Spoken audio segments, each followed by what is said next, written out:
Made in India मतलब सस्ता और घटिया।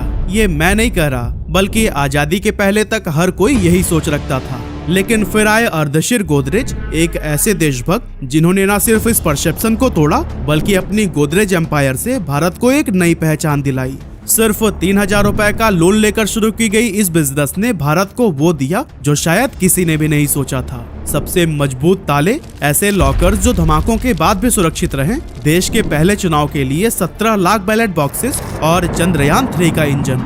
गोदरेज ने हर कदम पर साबित किया कि भारतीय चीजें दुनिया में सबसे बेहतर हो सकती हैं। ये कहानी है जज्बे, जुनून और भारत के ताकत की, यानी कि गोदरेज की।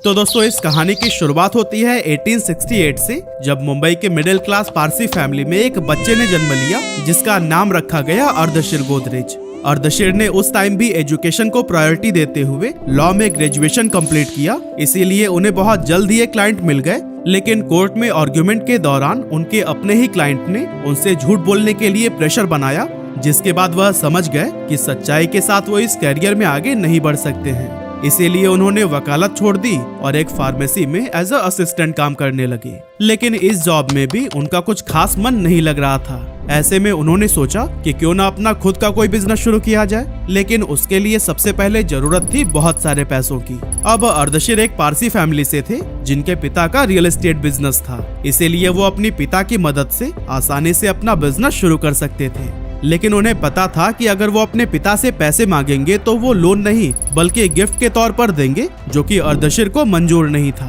क्योंकि वह अपनी मेहनत के दम पर खड़ा होना चाहते थे। इसीलिए उन्होंने 1895 में अपने पिता के दोस्त और एक सफल बिजनेसमैन मेरवान जी मुंचेर जी से 3,000 रुपए का लोन लिया और मेडिकल पर्पज में यूज किए जाने वाले सर्जिकल ब्लेड और सीजर्स जैसे टूल्स बनाने लगे। लेकिन उनका यह बिजनेस बहुत जल्द फेल हो गया। और दोस्तों, फेल होने का रीजन ना तो लो क्वालिटी थी, ना फंड्स की कमी और ना ही मार्केट डिमांड में कोई कमी, बल्कि इस बिजनेस के फेल होने की असल वजह थी अर्देशीर का देश प्रेम। एक्चुअली हुआ कुछ यूं कि जब अर्देशीर ने देखा कि उनके बनाए गए टूल्स फॉरेन मार्केट से इंपोर्ट किए जाने वाले टूल्स से भी अच्छी क्वालिटी के हैं, तो उन्होंने सोचा कि हमें इस पर मेड इन इंडिया का लेबल देना चाहिए। लेकिन जिस कंपनी को वो टूल्स बेचते थे उसे यह बात मंजूर नहीं थी, क्योंकि कंपनी के मालिक को लग रहा था कि अगर इस पर मेड इन इंडिया का ठप्पा लग गया तो लोग इसे लो क्वालिटी समझने लगेंगे। लेकिन अर्देशीर के लिए ये सिर्फ एक लेबल नहीं था, बल्कि इंडिया की आइडेंटिटी को रिप्रेजेंट करने का तरीका था। इसीलिए वो भी अपनी जिद पर अड़े रहे, जिसकी वजह से उनका ये वेंचर बंद हो गया और वो भारी कर्ज में डूब गए। इसी तरह से कुछ टाइम ऐसे ही बीतता गया और फिर एक सुबह जब अर्देशीर न्यूज़पेपर पढ़ रहे थे तो उसमें शहर में बढ़ती चोरियों की घटनाओं का जिक्र किया गया था। और उस टाइम के पुलिस कमिश्नर ने भी यह बयान दिया था कि लोग अपनी घर और बिजनेस प्लेसेस की सिक्योरिटी को बेहतर कर लें। इसे पढ़कर अर्देशीर के दिमाग में एक ऐसा लॉक बनाने का आइडिया आया जो कि मजबूत भी हो और सिर्फ अपनी ही चाबी से खुले। असल में उन दिनों ताले या तो आसानी से तोड़े जा सकते थे या फिर चोर उन्हें मास्टर की से खोल लिया करते थे। यहाँ तक कि इम्पोर्टेड लॉक्स में भी स्प्रिंग्स लगी होती थी, जिसके चलते वो कुछ समय बाद ही खराब हो जाते थे। और फिर इसी मार्केट गैप को देखते हुए अर्देशीर के मन में ताला बनाने का ख्याल आया। लेकिन फिर वही पैसे वाली प्रॉब्लम। इसके लिए एक बार फिर से अर्देशीर अपने पुराने सपोर्टर मेरवान जी के पास गए और वहां पहुंचकर अर्देशीर ने पहले तो उनसे माफी मांगी, क्योंकि वो अपना पहला लोन अब तक रीपे नहीं कर पाए थे। और फिर इसके बाद उन्होंने अपने नए प्लान के बारे में उन्हें बताया।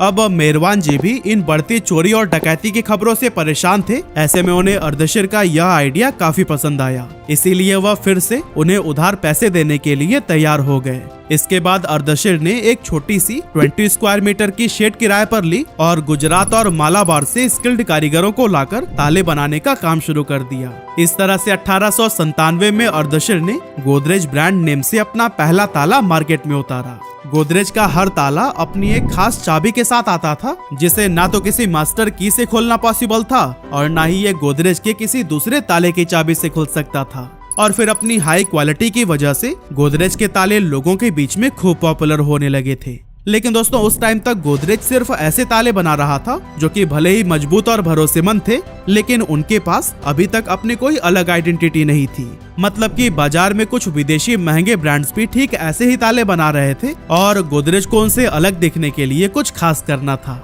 इसीलिए अर्देशीर ने एक ऐसा लॉक इन्वेंट किया जिसके साथ में 2 चाबियां आती थी। लेकिन इस ताले की खासियत ये थी कि इसकी दूसरी चाबी चेक की थी और ये चेक की ताले के इंटरनल मैकेनिज्म को कुछ इस तरह से बदल देती थी कि पहली चाबी पूरी तरह से बेकार हो जाती थी। इस रेवोल्यूशनरी लॉक को गॉर्डियन लॉक का नाम दिया गया, जो कि उन सिचुएशंस के लिए एकदम परफेक्ट था जब पहली चाबी खो जाए और उसकी डुप्लीकेट बनने का खतरा हो।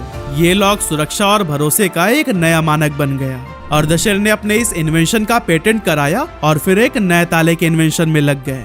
और दोस्तों, इस बार अर्देशीर ने दोबारा एक ऐसा इनोवेटिव लॉक बनाया जिसमें अगर कोई गलत चाबी से इसे खोलने की ट्राई करता तो ताले का बोल्ट फंस जाता था। और ये सिस्टम इतना सिक्योर था कि ये मालिक को सिग्नल भी देता कि ताले को खोलने की कोशिश हुई है। अर्देशीर के ये लॉक्स न सिर्फ हाईली सिक्योर थे, बल्कि उनके स्टैंडर्ड्स ने इंडियन लॉक मैन्युफैक्चरिंग को ग्लोबल लेवल पर खड़ा कर दिया था। एक्चुअली अर्देशीर का प्रोसेस कुछ अलग ही तरीके से काम करता था, क्योंकि वो चाबी पहले बना लेते थे और फिर लॉक को चाबी के हिसाब से डिजाइन करते थे। इसी वजह से उनके लॉक्स को दूसरी चाबी से खोलना चोरों के लिए इम्पॉसिबल हो गया। लेकिन दोस्तों, गोदरेज की कहानी सिर्फ ताले तक सीमित नहीं रही। अर्देशीर को समझ आया कि चोरी और डकैती से बचने के लिए लोगों को एक मजबूत अलमारी की भी जरूरत है। इस दौर में बैंक लॉकर्स का कॉन्सेप्ट नहीं था और लोग अपनी कीमती सामान घर की अलमारियों में ही रखते थे।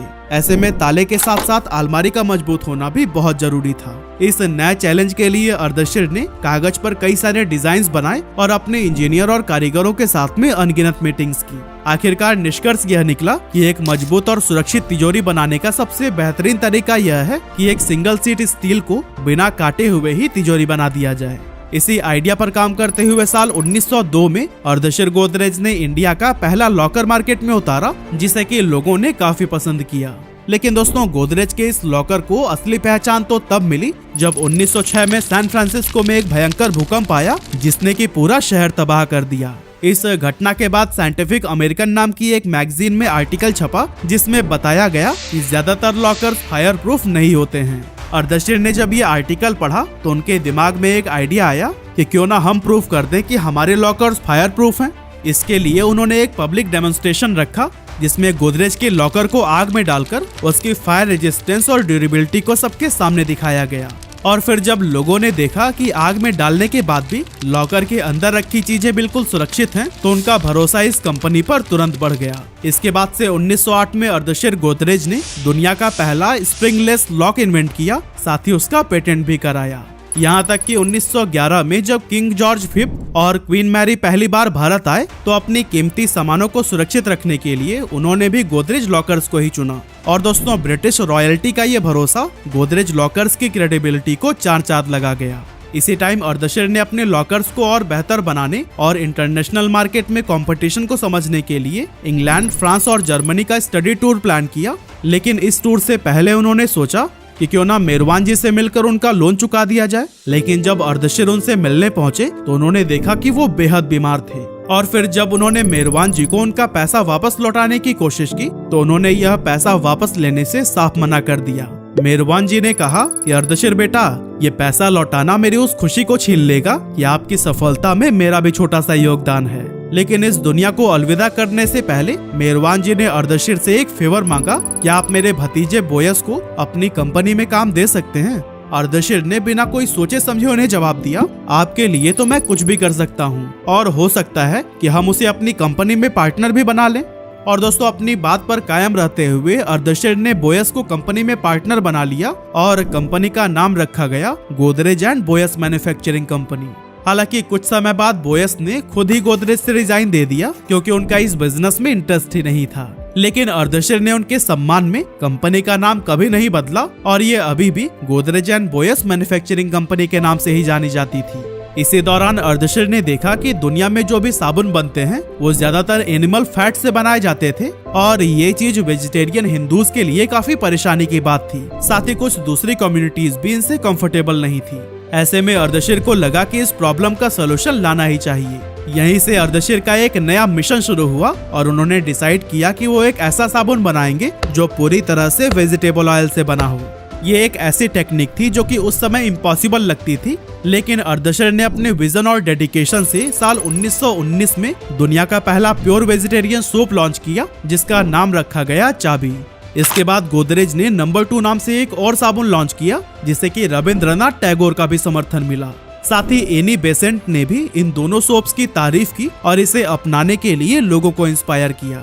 वैसे जो लोग नहीं जानते उन्हें हम बताते चलें कि एनी बेसेंट एक विदेशी होते हुए भी इंडियन इंडिपेंडेंस मूवमेंट को सपोर्ट करने के लिए जानी जाती थी। इस तरह से गोदरेज के साबुन ने इंडियन हाउस होल्ड्स में अपनी जगह बना ली और ये लक्स, व्हाइट रोज, क्यूटिकोरा और विंडसर जैसे फेमस ब्रांड्स को पीछे छोड़ते हुए सबसे ज्यादा बिकने वाला साबुन बन गया। गोदरेज नंबर 2 की सफलता के बाद से कंपनी ने गुलाब की खुशबू वाले साबुन का एक और वेरिएंट लॉन्च किया जिसका नाम रखा गया नंबर 1। इसके बाद से गोदरेज ने टर्किश बाथ, बंती और सिंथॉल जैसे बहुत सारे साबुन मार्केट में उतारे, जिनमें से कई को तो आज भी पसंद किया जाता है। लेकिन दोस्तों तभी साल 1925 में कुछ ऐसा हुआ कि कंपनी की पॉपुलैरिटी अचानक से आसमान छूने लगी। असल में अप्रैल 1925 में कलकत्ता की धर्मतला स्ट्रीट पर भयानक आग लग गई, जिसमें कई सारी इमारतें जलकर राख हो गई। लेकिन गोदरेज लॉकर में रखे हुए पैसे और डॉक्यूमेंट्स को कुछ भी नहीं हुआ। और दोस्तों कुछ इसी तरह का एक हादसा 14 अप्रैल 1944 को बॉम्बे के विक्टोरिया डॉक्स पर हुआ था। यहाँ पर एक शिप अपने साथ में गोल्ड बार, गोला बारूद, फाइटर प्लेन्स, सल्फर और कॉटन जैसे कई सारे फ्लेमेबल आइटम्स लेकर आया था, जिसमें कि अचानक से आग लग गई। और फिर कुछ ही देर में शिप के अंदर 2 बड़े धमाके हुए जो कि इतने जबरदस्त थे कि मुंबई में भूकंप के झटकों जैसा असर महसूस किया गया। ये आग इतनी भयानक थी कि 3 दिनों तक जहाज और आसपास का इलाका जलता रहा और इसमें करीब 1300 लोगों की जान चली गई थी। लेकिन कमाल की बात यह है कि जब मलबे को निकाला जा रहा था तो उन्हें गोदरेज की लॉकर सही सलामत मिली। बस धमाकों के चलते उनमें थोड़े से डेंट आ गए थे, लेकिन अंदर मौजूद सामान पूरी तरह से सुरक्षित था। यह हादसा गोदरेज के लिए एक बहुत बड़ा टर्निंग पॉइंट साबित हुआ, क्योंकि इसके बाद उनकी लॉकर्स की सेल्स में काफी जबरदस्त उछाल देखने को मिला। उस टाइम पर तो ये इतना पॉपुलर हो गया था कि लोग दहेज में अपनी बेटी को गोदरेज की ये अलमारियां देने लगे। खैर अर्देशीर की कोई भी औलाद नहीं थी, क्योंकि शादी के 1 साल बाद ही उनकी पत्नी की मौत हो गई और उन्होंने फिर कभी दूसरी शादी नहीं की थी। इसीलिए 1 मई 1928 को अर्देशीर ने अपनी कंपनी की कंप्लीट ऑनरशिप और कंट्रोल अपने भाई फिरोज शाह को दे दी और बॉम्बे से 185 किलोमीटर नॉर्थ में मौजूद नासिक शिफ्ट हो गए। फिरोज शाह ने भी अर्देशीर की तरह ही गोदरेज बिजनेस को आगे बढ़ाने में अपनी जी जान लगा दी। साथ ही उन्होंने अपने पिता के रियल एस्टेट बिजनेस को भी नई ऊंचाइयों तक पहुंचाया। और फिर इसी तरह से आगे बढ़ते हुए 1943 के दौरान उन्होंने ब्रिटिश सरकार से मुंबई के बाहरी इलाके विक्रोली में 3400 एकड़ जमीन खरीदी। और फिर इस सौदे के साथ ही गोदरेज परिवार मुंबई का सबसे बड़ा लैंड ओनर बन गया। 1947 में भारत की आजादी के बाद 1951 में जब पहला चुनाव हुआ तो फिर बैलेट बॉक्सेस को बनाने का कॉन्ट्रैक्ट भी गोदरेज को ही दिया गया। फिरोज शाह ने इस जिम्मेदारी को पूरे डेडिकेशन के साथ निभाया। उन्होंने मुंबई के विक्रोली में खरीदी गई जमीन के एक छोटे से हिस्से पर जल्दी से एक नई फैक्ट्री डाली, जहां बैलेट बॉक्सेस को बनाने का काम शुरू हुआ। सुबह 7 बजे से लेकर आधी रात तक मैन्युफैक्चरिंग प्लांट में काम चलता था, जिसके बाद एक दिन में लगभग 22,000 बैलेट बॉक्सेस तैयार किए जाते थे। स्वतंत्र भारत के इस पहले इलेक्शन के लिए कंपनी ने कुल 17 लाख बैलेट बॉक्सेस बनाए, जो कि उस समय भारत की डेमोक्रेटिक जर्नी का एक इम्पोर्टेंट हिस्सा बना। इसके बाद गोदरेज ने 1955 में भारत का पहला टाइपराइटर बनाया, जिसे कि गोदरेज प्राइमा का नाम दिया गया। और ये सिर्फ एक टाइपराइटर नहीं था, बल्कि उस समय के प्राइम मिनिस्टर जवाहरलाल नेहरू के लिए स्वतंत्र और औद्योगिक भारत का एक सिंबल भी था। इस टाइम तक ज्यादातर लोग रेमिंगटन जैसे इंपोर्टेड टाइपराइटर्स का इस्तेमाल करते थे, लेकिन जब इंडिया को अपना खुद का टाइपराइटर मिल गया तो फिर सारे कोर्ट और सरकारी दफ्तरों में इसी का इस्तेमाल होने लगा। आगे चलकर गोदरेज ने स्पेस मिशंस में भी भारत को सपोर्ट किया, क्योंकि चंद्रयान और मंगलयान जैसे मिशंस के लिए इसरो के साथ मिलकर उन्होंने लॉन्च व्हीकल्स, लूनार ऑर्बिटर्स और इंजन्स की मैन्युफैक्चरिंग की थी।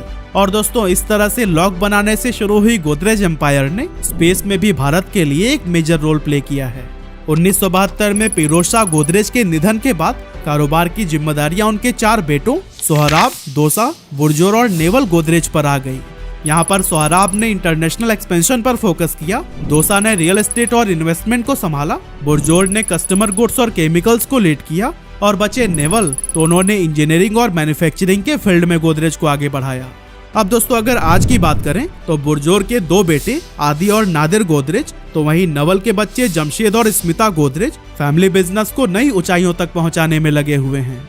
अब दोस्तों वैसे तो गोदरेज फैमिली अपने परफेक्ट बैलेंस के लिए जानी जाती थी, जिसमें फैमिली बड़ी होने के बाद भी कोई डिस्प्यूट नहीं हुआ था। गोदरेज फैमिली में हर गुरुवार को एक साथ डिनर करने की परंपरा थी और इस डिनर का मकसद सिर्फ खाना खाना नहीं, बल्कि एक दूसरे की जिंदगी की अपडेट लेना हंसी मजाक करना और परिवार के रिश्तों को मजबूत बनाए रखना था।